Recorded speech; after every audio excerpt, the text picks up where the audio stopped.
नमस्कार मंडळी, श्री स्वामी समर्थ. स्वागत आहे तुमचं माझ्या यूट्यूब चॅनलवरती. आजचा दिवस तुम्हा सर्वांना खूप छान, सुखाचा, समाधानाचा जाऊ देत, हीच मी स्वामींच्या चरणी प्रार्थना करते आणि आजच्या या नवीन व्हिडिओला सुरुवात करते. पण त्या अगोदर तुम्ही माझ्या चॅनलवरती जर नवीन असाल तर चॅनलला पण लगेच सबस्क्राईब करा आणि कमेंटमध्ये श्री स्वामी समर्थ लिहायला अजिबात विसरू. आज आपण एक अशी गोष्ट जाणून घेणार आहोत जी अनेक घरांमध्ये घडते, पण तिच्याकडे फारसं लक्ष दिलं जात नाही. तुमच्याही देवघरामध्ये लावलेला दिवा कधी असा होतो का की त्याची वात पूर्णपणे जळून संपते आणि मग दिवा आपोआप विझतो? अनेक वेळेला आपण हे एक साधा योगायोग म्हणून समजून दुर्लक्ष करतो, पण शास्त्र आणि अध्यात्माच्या दृष्टीने या गोष्टींकडे वेगळ्या नजरेने पाहिले जाते. आणि असं मानलं जातं की देवघरातील दिव्याची अवस्था घरातील ऊर्जा, वातावरण आणि आपल्या जीवनातील काही संकेत दर्शवू शकतात. म्हणूनच जर तुमच्या देवघरातील दिव्याची वात वारंवार पूर्णपणे जळून संपत असेल तर त्यामागे काही कारणं असू शकतात. त्याचा तुमच्या घरावर, तुमच्या आयुष्यावर शुभ परिणाम होतो की अशुभ परिणाम होतो, आणि अशा वेळी आपल्याला काय करायला हवे या सगळ्या गोष्टींबद्दल आपण आजच्या व्हिडिओमध्ये जाणून घेणार आहोत. त्यामुळे व्हिडिओ हा स्किप न करता शेवटपर्यंत नक्की पहा, जेणेकरून तुमच्यापर्यंत योग्य ती माहिती पोहोचेल. आणि तुम्ही माझ्या चॅनलवरती जर नवीन असाल तर चॅनलला पण लगेच सबस्क्राईब करा आणि बेल आयकॉनला पण प्रेस करा, म्हणजे मी जेव्हा कधीही नवीन व्हिडिओज अपलोड करेन त्याचं नोटिफिकेशन सर्वात आधी तुम्हाला मिळेल आणि तुमचा एकही व्हिडिओ हा मिस होणार नाही. तसेच कमेंटमध्ये जय माता लक्ष्मी असं नक्की लिहा, कारण लक्ष्मीचं नाव घेतल्यामुळे त्यांच्या कृपेचा आशीर्वाद आपल्या कुटुंबावर आणि आपल्या मुलांवरती सदैव राहतो.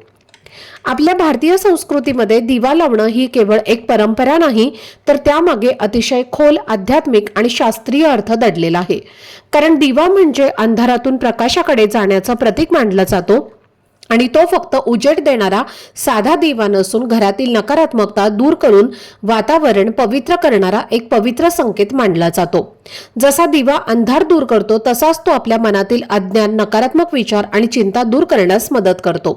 म्हणूनच आपल्या घरात सकाळी आणि संध्याकाळी दिवा लावण्याची परंपरा खूप वर्षापासून चालत आलेली आहे. जेव्हा आपण शुद्ध तुपाचा किंवा तेलाचा दिवा लावतो तेव्हा घरात सात्विक लहरी निर्माण होतात आणि त्यामुळे घरातील वातावरण अधिक शांत, प्रसन्न आणि सकारात्मक बनतं.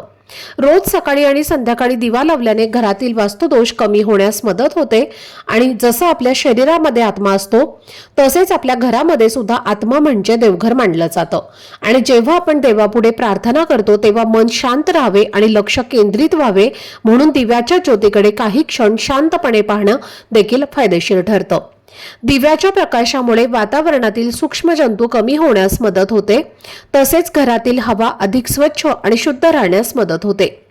ज्या घरात नियमितपणे संध्याकाळी सांजवात केली जाते त्या घरामध्ये माता लक्ष्मीचा वास राहतो असं आपल्या परंपरेमध्ये मानलं जातं. त्यामुळे दिवा लावणं ही केवळ धार्मिक कृती नसून त्यामागे आध्यात्मिक आणि वैज्ञानिक दोन्ही बाजू आहेत.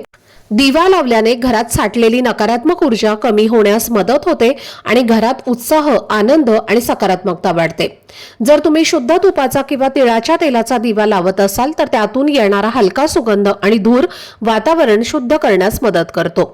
काही वेळ शांतपणे दिव्याच्या ज्योतीकडे पाहिल्यास मनातील गोंधळ कमी होतो, मन शांत होतं आणि घरातील लोकांमधील चिडचिड किंवा तणाव देखील कमी होण्यास मदत होते. संध्याकाळी सांजवात केल्याने दिवसभराचा थकवा हलका होतो आणि घरामध्ये शांतता निर्माण होते. ज्या घरात रोज सकाळी आणि संध्याकाळी दिवा लावला जातो त्या घरात लक्ष्मीची कृपा राहते, कारण दिवा हा मंगल आणि शुभतेचं प्रतीक आहे. दिवा लावल्यामुळे घराभोवती एक प्रकारचे सकारात्मक संरक्षक वातावरण तयार होते आणि ज्यामुळे घरातील लोकांमध्ये प्रेम, आपुलकी आणि समजूतदारपणा वाढतो आणि वादाचे प्रसंग कमी होतात. दिव्याच्या प्रकाशामुळे घरात सत्वगुण वाढतो, जो आरोग्य, शांतता आणि बुद्धीच्या विकासासाठी चांगला मानला जातो. दिवा लावताना तो शक्यतो देवाजवळ किंवा ईशान्य दिशेला ठेवावा आणि शक्य असल्यास दिव्याचे तोंड पूर्व किंवा उत्तर दिशेकडे असावे, कारण या दिशांना शुभ आणि सकारात्मक मानले जाते. दिवा लावणं ही अतिशय पवित्र कृती असल्यामुळे शास्त्रांमध्ये त्या संबंधी काही साधे नियम जे आहेत तर ते सुद्धा सांगितले गेले आहेत. उदाहरणार्थ, दिव्यात वापरली जाणारी वात स्वच्छ कापसाची असावी आणि आधीच्या दिवशीची अर्धवट जळलेली वात पुन्हा वापरू नये, ती काढून नवीन वात लावावी. काही ठिकाणी दिव्यात 2 वात एकत्र करून एक वात तयार केली जाते, ज्याला जोडवात असं म्हणतात आणि ती शुभ मानली जाते. दिवा चालू असताना वात हाताने सरकवू नये, त्यासाठी एखादी छोटी काडी किंवा साधन वापरणं योग्य असतं.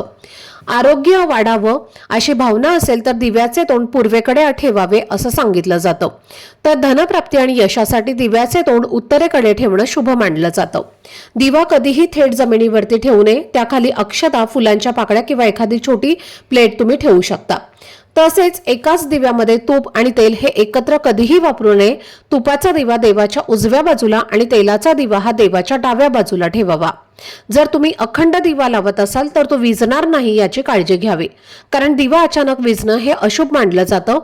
जर कधी दिवा विझला तर देवांची क्षमा मागून तो पुन्हा शांतपणे प्रज्वलित करावा.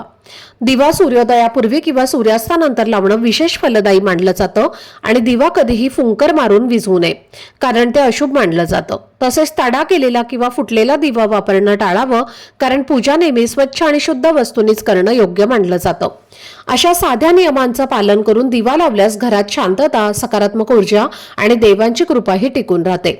देवघरामध्ये दिवा लावण्याची परंपरा आपल्या संस्कृतीमध्ये अतिशय पवित्र मानली जाते आणि त्यामुळे दिवा लावताना काही साधे पण महत्त्वाचे नियम पाळणं आवश्यक असतं. तर एका जळत्या दिव्यावरून दुसरा दिवा लावू नये, कारण प्रत्येक दिवा स्वतंत्रपणे लावणं अधिक शुभ मानलं जातं. त्यामुळे शक्यतो प्रत्येक दिवा आगपेटीच्या काडीने किंवा निरंजनाने स्वतंत्रपणे प्रज्वलित करावा. दिव्यातील वातींबद्दलही शास्त्रामध्ये काही संकेत दिले गेले आहेत, कारण अनेक वेळेला दिवा विझल्यानंतर अर्धवट जळालेली वात उरते आणि काही लोक ती सरळ कचऱ्यामध्ये टाकून देतात, पण असं करणं योग्य मानलं जात नाही. दिव्याची वात देवासमोर पेटवलेली असते आणि तिला पवित्र अग्नीचा स्पर्श झालेला असतो. त्यामुळे अशा वातीला साध्या कचऱ्यामध्ये फेकणे हे अनादर मानलं जातं. जर तुमच्याकडे अशा वाती जास्त प्रमाणामध्ये झाल्या असतील तर त्यांना एखाद्या वाहत्या पाण्यामध्ये विसर्जित करणं योग्य मानलं जातं. आणि जर वाहते पाणी जवळपास उपलब्ध नसेल तर घराजवळील एखाद्या पवित्र झाडाच्या मुळाशी तुळस सोडून इतर झाडाजवळ छोटासा खड्डा करून त्या मातीमध्ये त्या गाडून टाकाव्यात, जेणेकरून त्या नैसर्गिकरित्या मातीमध्ये मिसळून जातील. काही घरांमध्ये अशा साठवलेल्या वाती एकत्र करून त्यांना कापरासोबत जाळलं जातं आणि त्यांची राख झाडांना घातली जाते. त्याला अग्निविसर्जन असंही म्हटलं जातं. त्यामुळे त्या वातींचा अनादर होत नाही. तर एक महत्त्वाचा नियम असा देखील सांगितला जातो की कालची अर्धवट जळालेली वात दुसऱ्या दिवशी पुन्हा पेटवू नये, कारण एकदा वात जर विझली तर तिचे कार्य संपलेलं असतं आणि नवीन दिवशी नवीन वात लावणे हे नवीन ऊर्जा, नवीन आशा आणि नवीन उत्साहाचं प्रतीक मानलं जातं. जुनी काळी वात तशीच ठेवून त्यावरती तेल टाकून पुन्हा दिवा लावणं टाळावं.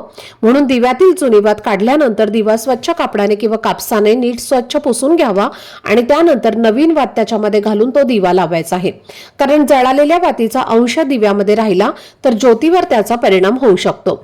जसं आपण देवाला शिळे अन्न नैवेद्य म्हणून दाखवत नाही, तसेच अर्धवट जळालेली किंवा जुनी वात देवाच्या प्रकाशासाठी वापरणं योग्य मानलं जात नाही. नवीन वात म्हणजे नवीन प्रकाश, नवीन ऊर्जा आणि सकारात्मकतेचे प्रतीक मानले जाते. आता एक प्रश्न अनेकांच्या मनात येतो की जर दिव्याची वात पूर्णपणे जळून संपली तर त्याचा अर्थ काय असतो? अनेक वेळेला वात थोडी उडते किंवा अर्धवट राहते, पण जर कधी अशी वेळ आली की आपल्या दिव्याची वात पूर्णपणे जळून फक्त थोडीशी राख उरली तर त्याकडे काही जण विशेष संकेत म्हणून पाहतात. असं म्हटलं जातं की वात पूर्णपणे जळणं म्हणजे पूर्णत्वाचे प्रतीक असू शकते. म्हणून आपण केलेली प्रार्थना किंवा सेवा देवाने स्वीकारली आहे असा त्याचा आध्यात्मिक अर्थ काही लोक सांगतात. काही मान्यतांनुसार असंही म्हणतात की ज्या ज्योतीसोबत घरातील काही नकारात्मक ऊर्जा किंवा अडथळे दूर झालेले असू शकतात. काही लोक त्याला पितरांच्या आशीर्वादाचे लक्षणही म्हणतात. अर्थात यामागे एक साधं कारणही असू शकतं, जसं की दिव्यातील तेल किंवा तुपाचे योग्य प्रमाण आणि वातीची जाडी योग्य असणं. तसेच घरातील वातावरण शांत आणि स्थिर असणं, त्यामुळे ज्योत स्थिर राहते आणि वात ही पूर्णपणे जळते. असंही म्हटलं जातं की जेव्हा घरात सकारात्मक वातावरण असतं आणि दिवा शांतपणे तेवत असतो तेव्हा त्याची ज्योत ही स्थिर राहून वात पूर्णपणे जळू शकते. काही लोकांचा असाही विश्वास आहे की अशा वेळी जीवनातील एखादा मोठा अडथळा किंवा संकट दूर होत आहे असा संकेत असू शकतो, कारण आपण जेव्हा देवासमोर दिवा लावतो तेव्हा त्या वातीमधून आपली श्रद्धा आणि भावना व्यक्त होत असते. त्यामुळे जर वात पूर्ण जळाली तर काही लोक त्याला देवाने आपली प्रार्थना स्वीकारली आहे असा संकेत मानतात. कधी कधी जर एखादी इच्छा मनामध्ये ठेवून दिवा लावला असेल आणि त्या दिवशी वात पूर्णपणे जळून फक्त राख उरली असेल तर काही जण त्याला काम सिद्ध होण्याचे शुभ लक्षण मानतात. पण जर वात जाड आणि काळी राहिली असेल तर काही जण असंही म्हणतात की अजूनही घरामध्ये काही नकारात्मक ऊर्जा शिल्लक असू शकते। तसेच जर दिवा अचानकपणे विझला तर तो मनातील अस्वस्थता किंवा कामात येणाऱ्या अडथळ्यांचे संकेत असू शकतात। जर कधी तुमच्या देवघरातील दिव्याची वात पूर्णपणे जळून संपली असेल तर त्यावेळी देवाचे मनापासून आभार मानावेत, कारण आपण केलेली पूजा भक्तिभावाने पूर्ण झाली असे समजले जाते। मात्र याचा अर्थ असा नाही की दिवा लावणं थांबवावं, उलट नियमितपणे दिवा लावत राहणं आणि आपल्या घरातील सात्विक वातावरण जपणं हे अधिक महत्त्वाचं असतं।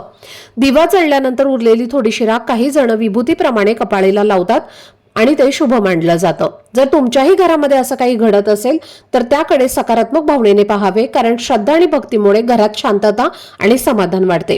त्यामुळे दिवा लावताना स्वच्छता, योग्य पद्धत आणि भक्तिभाव या सर्व गोष्टी लक्षात ठेवायच्या आहेत। जर वात पूर्ण जळत असेल तर ते चांगलं मानलं जातं आणि जर तसे होत नसेल तरीही योग्य प्रकारे दिवा लावत राहिल्यास तुमची पूजा नक्कीच सफल होईल। आजचा हा व्हिडिओ जर तुम्हाला आवडला असेल, माहितीपूर्ण वाटला असेल तर व्हिडिओला लाईक, शेअर आणि चॅनलला सबस्क्राईब नक्की करा। भेटूयात पुढच्या व्हिडिओमध्ये। तोपर्यंत सर्वांना श्री स्वामी समर्थ।